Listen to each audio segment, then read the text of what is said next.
The question for $1 million. What are black people most likely to be? Is it A, robbers, B, rappers, C, drug dealers, or D, in Paris? I'm really going to have to press you for an answer. Can I skip the question? No. Is it B? Unfortunately, that answer is incorrect. The right answer is all of the above. Of course, this is a gross stereotype of black culture. Nevertheless, there is the idea that a black person who is educated, speaks eloquently, enjoys media and interests that are not intrinsically connected with black history or culture, is guilty of forgetting or betraying their identity as a black person. More specifically, for being too white. Insultingly reductive, we know. But when Drake has been repeatedly accused of acting too white, and Taylor the Creator wins a Grammy for his rap album, despite not thinking it was a rap album at all, it's clear that this reductive interpretation of black culture, experiences, and voices do happen. But with recent films like The Color Purple and Origin not gaining that much interest, or at least not as much interest as the director would like. As an aside, I've just finished recording and I'm editing now, and I decided to look at the Rotten Tomatoes reviews of Origin, and I'm not sure what's going on with all these 5 stars, 4-star reviews. There's like so many, and I'm not saying they're bots, I'm just saying it's a bit suspicious. So yeah, I can't. It's a bit. I think people are starting to recognise that these homogeneous narratives, themes, and social commentaries about the poverty and oppression of black people are getting frankly repetitive and boring.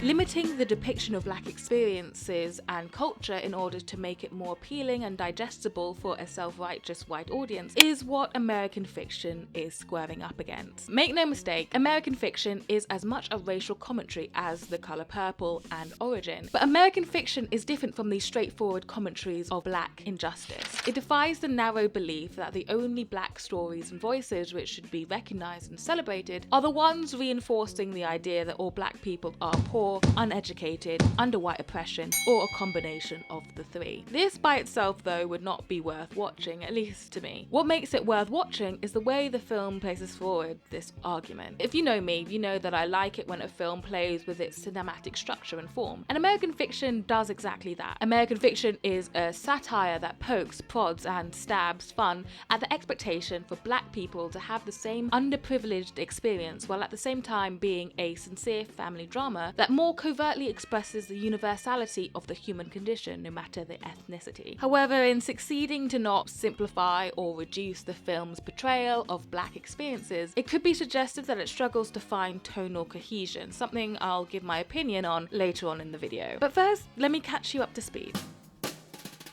Thelonious Monk Ellison is an intelligent, upper-middle-class college professor and writer, and he has a problem. His erudite Greek retellings are struggling to find a publisher because his work, as well-written and impressive as they are not black enough. In dire need of some serious cash flow after his mother is diagnosed with Alzheimer's and needs to be put in assisted care, Monk, under the pseudonym Stagg R. Lee, an allusion to a folktale black pimp popularised by the murder he committed in 1897, decides to write My Pathology, later renamed, a stereotypically hood novel that has everything you could want. It's got deadbeat dads, rappers, crack, and he gets killed by a cop in the end. I mean, that's black, right? He writes it in spiteful sneer to the publishers only willing to celebrate the standardized black narrative and its unvarying themes of poverty, criminality, and oppression. To his surprise and dismay, the publishers love it, and Stagg R. Lee shoots, no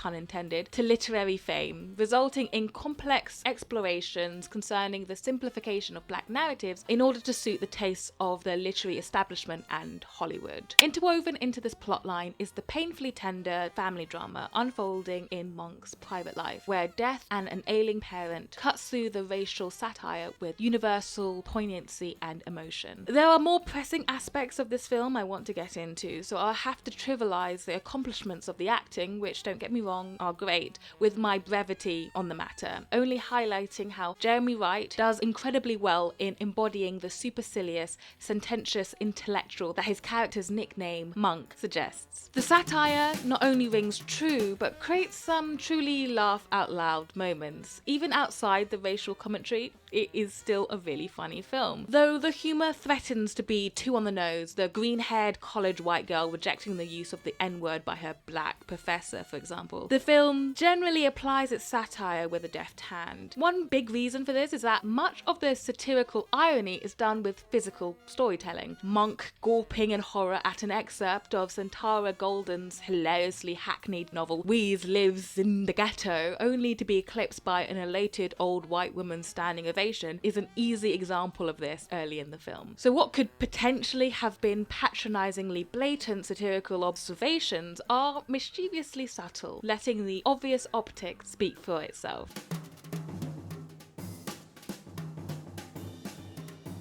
The film's source material, Percival Everett's 2001 novel Erasure, is itself a complex mix of satire, literary fiction, serious family drama, and metafiction. Easy to say, Erasure is not an easy novel to adapt from, but I think American Fiction captures the spirit of the novel, particularly its commitment to blend its tone, structure, and form. Like I mentioned, the film interweaves the absurd ghetto novel plot with a sincere family drama. It also adds in chief moments of waggish metafiction, which succeeds to draw attention to the inherent contrivance of storytelling, as well as the cynical reality that even important stories need to be commercially viable before they can be given the opportunity to be told, even if the message of the story is precisely how authentic voices shouldn't have to reduce themselves to convenient stereotypes and plot points. Some appreciate the two narratives and the breadth of tone they provide, and some complain that the family drama aspect slowed down the pacing and its sentimentality jarred against the irreverent satire of the main plot. Personally, I think that the clash of tone between Monk's professional life and his private one is one of the most realistic parts of the film. I agree with the director Cord Jefferson's stance that life sometimes is incongruous, and removing these incongruities would reduce the authenticity of its depiction. In an interview with Esquire, he states, "I just wanted the movie to feel like life. My professional life doesn't stop because my personal life is in shambles, and vice versa. It all happens at once and you've got to deal with it." Also, the inclusion of this dual narrative defies the audience's own expectations for this movie to tie itself up in a convenient, easily digestible bow. Rather, it shows that a great portion of Monk's struggles are universally applicable and has just as much validity in being portrayed as his specific frustrations about creativity and representation as a black person. So,